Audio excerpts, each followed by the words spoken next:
Assalamualaikum warahmatullahi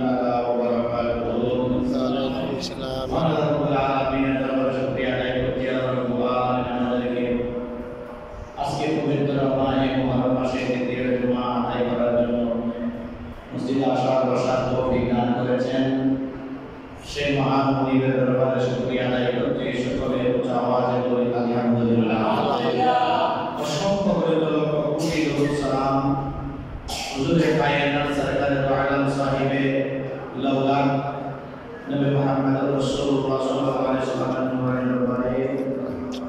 salam প্রেরণ করছি সে সমস্ত শহীদদের প্রতি যারা ইসলামের বিভিন্ন যুদ্ধে ইসলামকে জারি করার জন্য আল্লাহ দরবারে ইমানের দ্বীন ইসলামকে প্রতিষ্ঠা করার জন্য নবীর যুগ থেকে শুরু করে শেষ কারবালার জমিন পর্যন্ত মাসুম শিশু নারীদের মতো ছোট দুধের বাচ্চাকে সহ সেদিন কোরবানি দিয়ে ইসলামকে জিন্দা করেছেন সেই সমস্ত শহীদদের প্রতি আল্লাহ যেন আমাদের পক্ষ থেকে লক্ষ কোটি দরুদ এবং সালাম তাদের রোজে পাকে পৌঁছাতে চলে আমিন আমিন।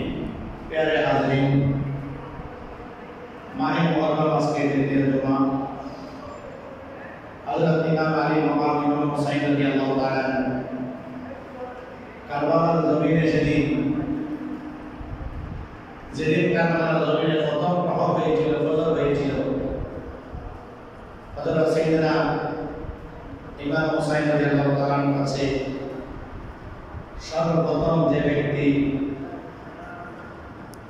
এজিদের পক্ষে ভোট নেওয়ার জন্য আসলো, গত জমাতে বলছিলাম সর্বপ্রথম যে ব্যক্তি ইমাম হুসাইন রাদিয়াল্লাহু তাআলার কাছে এজিদের পক্ষে ভোট নেওয়ার জন্য আসছিল, সমর্থন নেওয়ার জন্য আসছিল, সেই ব্যক্তির নাম হচ্ছে আব্দুল্লাহ ইবনে সাদ। আব্দুল্লাহ ইবনে সাদ অর্থাৎ সাদ ইবনে আবু ওয়াক্কাস রাদিয়াল্লাহু তাআলা ছিলেন আশরায়ে মুবাশশারা তিনজন সাহাবা রাসূল করিম রাউফুর রহিম সাল্লাল্লাহু আলাইহি ওয়াসাল্লামের কাছ থেকে যারা জান্নাতের টিকিট প্রাপ্ত হয়েছিলেন তিনজন সাহাবা, তার মধ্যে হযরত সাদ ইবনে আবু ওয়াক্কাস রাদিয়াল্লাহু তাআলা একজন ছিলেন। ওনার ছেলে আব্দুল্লাহ ইবনে সাদ সেনাবাহিনীর প্রধান হওয়ার জন্য, কুফা গভর্নর হওয়ার জন্য লোভে লালায়িত হয়ে সেদিন আহলে রাসূলের কাছে সে বেয়াদবি করলো। বরকত করে নাউজুবিল্লাহ। লোভ অনেক খারাপ জিনিস, কে লাগবেন? লোভ করা কি হয়? ভালো নয়, এটা অনেক খারাপ দিক। লোভের দিকটা খারাপ দিক। বর্তমান সময় কিন্তু মানুষ লোভে হয়ে যাচ্ছে। এই যে শিয়া আলাদি যেগুলো বলতেছেন, এগুলো সব টাকার লোভ। সেখানে তাদের বিভিন্ন কিছু লোভ দেখিয়ে তাদেরকে লালায়িত করে কি করতে আস্তে আস্তে আমার ভাইকে, আমার ছেলেকে, আপনার ছেলেকে, আপনার ভাইকে আপনার কাছ থেকে কেড়ে নিয়ে ফ্যামিলির ভিতরে, সমাজের ভিতরে ফিতনা বাজা দিচ্ছে তারা। কারণ এটা আখেরি যুগ, ফিতনার জমানা, এখানে ফিতনা হবে। ফিতনা সম্পর্কে কোরআনে পাক আল্লাহ পাক বলেছেন, বিসমিল্লাহির রহমানির রহিম, ওয়াল ফিতনাতু আশাদ্দু মিনাল কতল। একজন মানুষকে জবাই করার চাইতেও অত্যন্ত মারাত্মক হলো ফিতনা সৃষ্টি করা। কি করা? ফিতনা সৃষ্টি করা, ষড়যন্ত্র করা, ফ্যামিলির মধ্যে, সমাজের মধ্যে, দেশের মধ্যে বিভিন্ন প্রকারের ষড়যন্ত্র করে একজনের সাথে আরেকজনকে লাগিয়ে দেওয়া। এই ফিতনাকে মহান রব্বুল আলামিন বলেছেন, একজন মানুষকে কতল করে দিলে এটা শেষ হয়ে গেছে। কিন্তু ফিতনা এমন একটা সিস্টেম, এটা একটা মানুষের বদ অভ্যাস, যেটা একবার কোনো মতো লাগাই দিলে দ্বিতীয়বার এটা রাখতে হয় না সমাধান। তো লোভের লড়াই তো হয়েছে কারবালার জমিনে প্রথম প্রহরে সমাজের নামাজের পর ইয়াউমুল জুমআ আগের দিন তিনি এসে ইমাম হুসাইন রাদিয়াল্লাহু তাআলা বললেন, হুজুর আপনি যদি এদের পক্ষে হয়ে আমাদের একটা সমর্থন দেন, তাহলে আপনার সাথে আমাদের একটা কি থাকবে না, বিরোধ থাকবে না।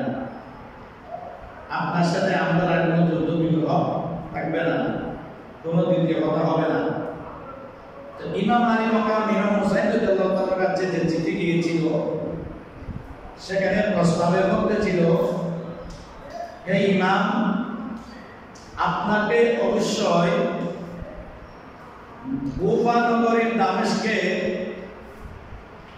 মানুষদের ঈমানকে রক্ষা করার জন্য আপনাকে অবশ্যই এখানে আগমন করতে হবে।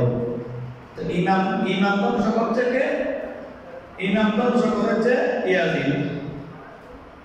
ইয়াজিদের প্রেতাত্মারা হাফেজ হয়ে, মুফতি হয়ে, মাথায় পাগড়ি, মুখে দাড়ি রেখে, গায়ে জুব্বা পরেও তারা কি করতেছে? ঈমান মানুষের কাছ থেকে ঈমানগুলো কেড়ে নিয়ে যাচ্ছে। যে সমস্ত কাজগুলো আমির মুআবিয়া রাদিয়াল্লাহু তাআলার সময় হারাম ছিল, ইয়াজিদ সিংহাসনে আরোহিত হওয়ার পরে ওই সমস্ত কাজগুলোকে সে কি করে দিয়েছিল? হালাল করে দিয়েছিল। তো সেই সমস্ত কাজগুলো দেখে কুফা নগরীর বড় বড় নেতারা, মুসলমানেরা ইমাম আলী মাকাম রাদিয়াল্লাহু তাআলার কাছে চিঠি লিখেছিলেন।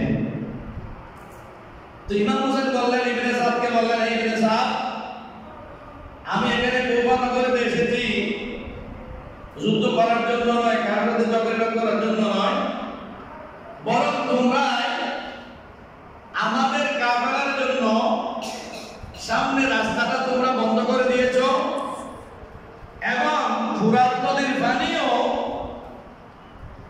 আমার পরিবার পরিজন বন্ধু বান্ধব যারা আছে তাদের জন্য তোমরা বন্ধ করে দিয়েছো। তো আমি তোমার কথার সাথে একমত হতে পারি না। তুমি ইবনে জিয়াদের কাছে যাও, তিনটা প্রস্তাব সেখানে রাখো, হয় আমাকে এদের মুখোমুখি করা হোক,